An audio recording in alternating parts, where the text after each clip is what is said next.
This is Barry Zalma on insurance.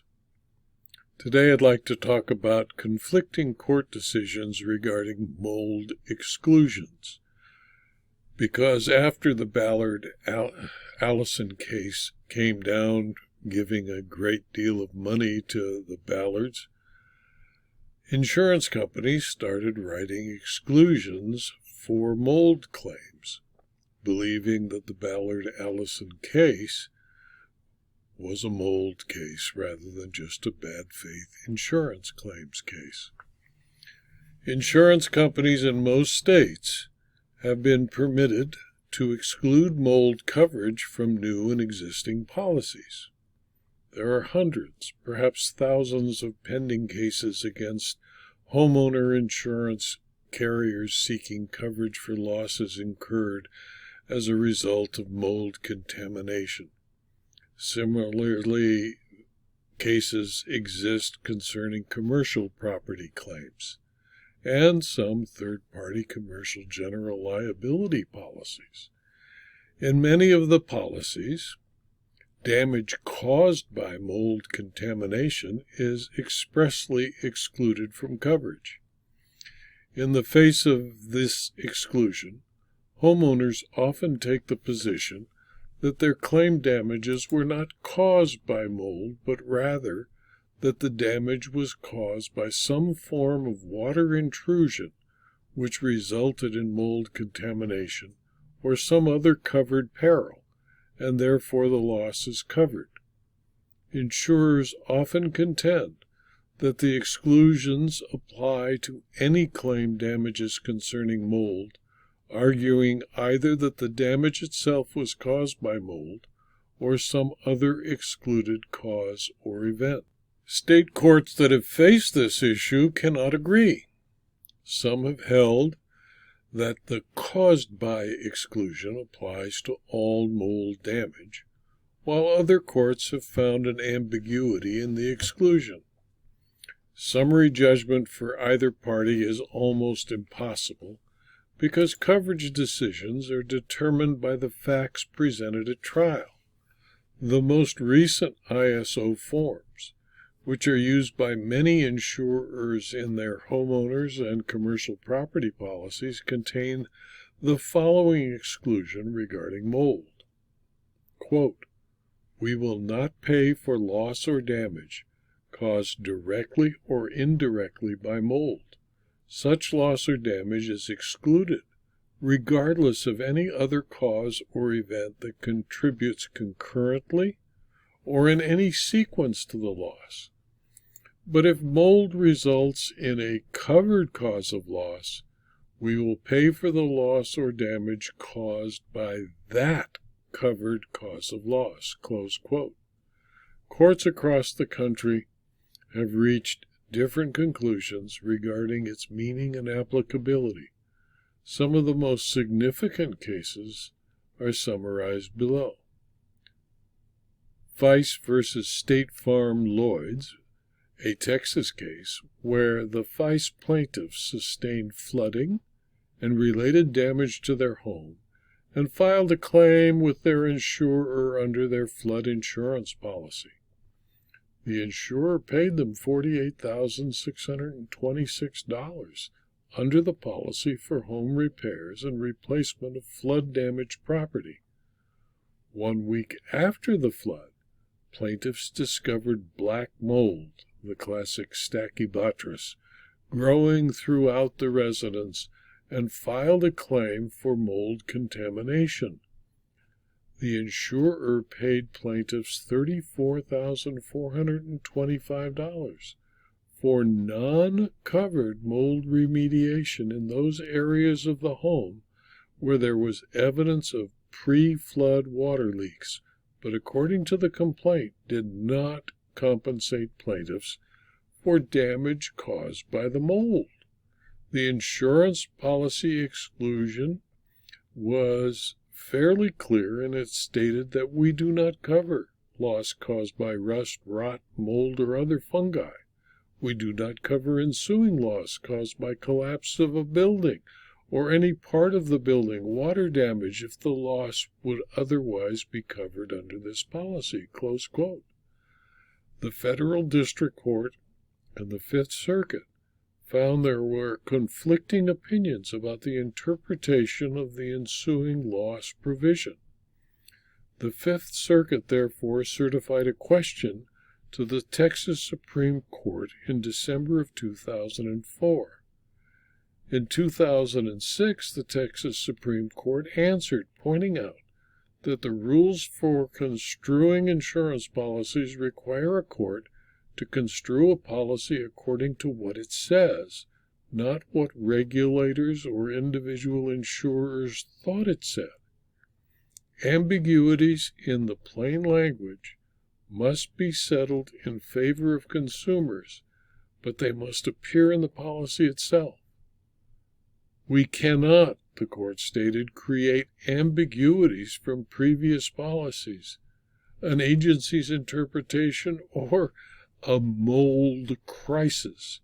The court found that the policy it was asked to review provides in clear and unambiguous language that it does not cover loss caused by mold. And the court concluded, quote, "While other parts of the policy sometimes make it difficult to decipher, we cannot hold that mold damage is covered when the policy expressly says it is not. Accordingly, we answer the Fifth Circuit certified question, no." Close quote. In addition, the court dealt with the contention that the loss incurred by FICE was an ensuing loss that would be covered. It concluded that to ensue means to follow as a consequence or in chronological succession, to result as an ensuing conclusion or effect. Specifically, the court stated an ensuing loss, then, is a loss which follows as a consequence of some preceding event or circumstance. If we give the language of the exception its ordinary meaning, we must conclude that an ensuing loss caused by water damage is a loss caused by water damage, where the water damage itself is the result of the preceding cause. What is the preceding cause which gives to the exception the effect of taking the ensuing loss out of the reach of exclusion exception K, the foundation exception? Again, the plain language of the exclusion compels the conclusion that the water damage must be a consequence, that is, it must follow or be the result of the types of damage enumerated in the exception. Ensuing loss caused by water damage refers to water damage which is the result, rather than the cause of settling cracking of foundations. The court concluded that a single phenomenon that is clearly an excluded risk under the policy was not meant to become compensable because, in a philosophical sense, it would be classified as water damage, since it would be nearly impossible to find a case of rot or dampness of atmosphere not equally subject to that label. After all, every leak and drip could be called water damage. The exclusions would become practically meaningless. Of course, one must wonder about the multiple mold claims paid in Texas that would have been avoided had the Supreme Court of Texas been allowed to resolve the issues in Allison versus Farmers, where Mrs. Ballard Allison received a $32 million mold judgment that was, in reality, a $32 million bad faith award that was settled while the appeal was pending, after the Court of Appeal reduced the award to approximately $4 million. Following the same reasoning, a New York court found that a mold exclusion was clear and unambiguous and must be applied. It based its conclusion on the reasoning the term caused by is defined as any loss that is contributed to, made worse by, or in any way results from that peril. Plaintiff's assertion that the loss was caused not by mold but by toxins in the air is unavailable, as mold is the efficient proximate cause of the insured's loss. Moreover, there is no evidence that the mold was caused by any leak which plaintiffs argue would be a covered occurrence. In New York, like Texas, the law requires evidence that the loss by mold is proximately caused by a non-excluded cause. In William Petrick and Tanya Petrick v. State Farm Fire, the Superior Court of New Jersey appellate decision reached a decision on a mold claim based on the effect of an anti-concurrent causation clause in a property insurance policy. A storm on November 10, 2005 caused water to infiltrate a home. Water damage was sustained to the structure. Mold developed sufficient to compromise the home's structural integrity. The Petricks submitted a property damage claim. The policy contained a fungus endorsement that provided coverage for fungus, including mold, that results from a covered cause of loss. Pursuant to this endorsement, the insurer paid its special mold policy limit of $50,000. However, in August 2006, the insureds discovered that despite the storm, water remediation that was performed, mold had formed in the timber structure of the foundation, causing permanent damage. Based on the engineer's report, once the fungus is in the wood, it will take some time for the wood to deteriorate to a level where the damage is visually obvious. However, the strength of the wood will start to diminish almost immediately, without visual signs of distress or damage. The engineer's report recommended that the insured replace all affected wood structural members. The replacement of all affected wood would be costlier than demolishing the structure to the foundation and rebuilding the entire structure. Based on this information, the insured filed a declaratory relief judgment action asking the court to hold that there was coverage available to the Petricks under the dwelling portion of the policy, allowing for indemnification of the insureds up to the policy limits for the removal and rebuilding of the resident's premises. The trial court held that coverage for damages sought by the insurers was clearly limited to $50,000, and that amount had already been paid. In New Jersey, like most states, a policy that includes a clear and unambiguous anti-concurrent clause to exclude various causes of loss will be enforced without an anti-concurrent provision. In the policy, the courts will find coverage where there are concurrent causes of loss, one excluded clause and the other covered clause. In this case, the insurer properly protected itself. The Petricks would have collected had they had an old policy without an anti-concurrent cause provision. However, consider Sprague v. Safego, a 2010 decision of the Washington Court of Appeal that found that the losses that are faulty construction and rot are not covered, but the ensuing losses, those that result from such faulty construction or rot, are covered because such an ensuing loss is not excluded elsewhere in the policy. This is the result that was prevented by the anti-concurrent cause clause in the Petrick case and that did not exist in the Safeco policy. Then consider Ace American versus administrators of the Tulane Educational Fund, a 2000 2009 decision of the U.S. District Court for the Eastern District of Louisiana.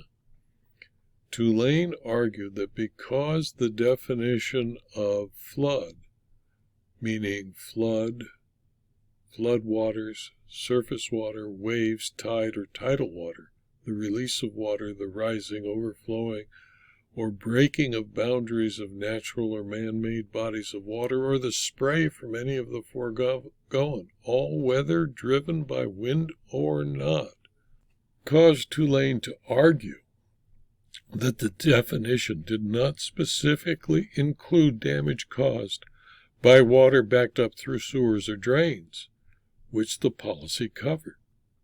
The court concluded that since the efficient proximate cause of the loss was flood, as defined by the policy, there could be no coverage for the loss unless the trial court could elicit evidence that established coverage under some other provision, like water that backs up through sewers or drains.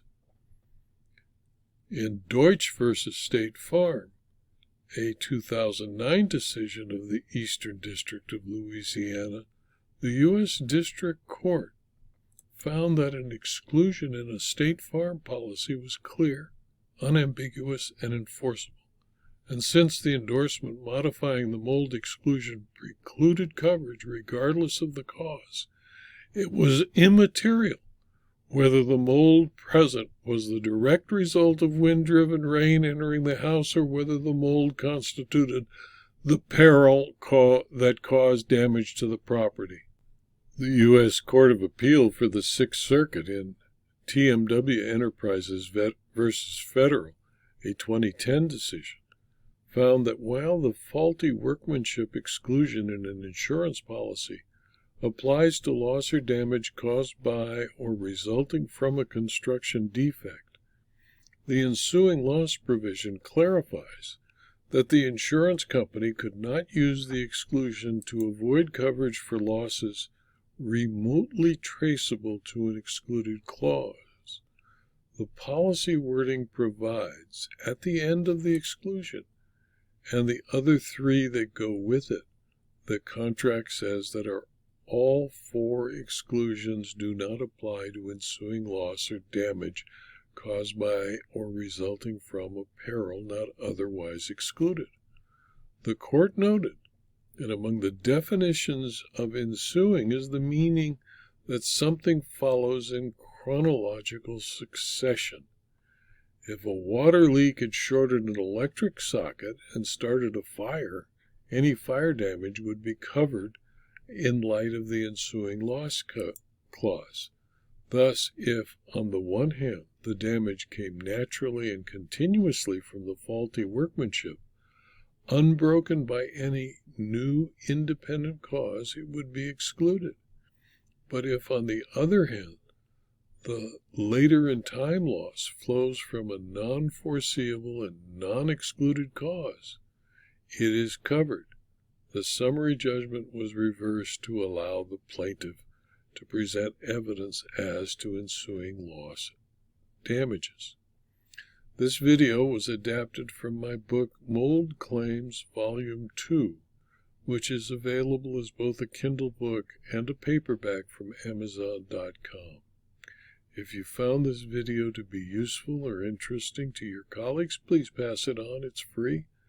And please also subscribe to my YouTube channel, my Rumble channel, my blog, my Substack publications, and my locals community so that you can learn about future videos and future publications. Thank you for your attention.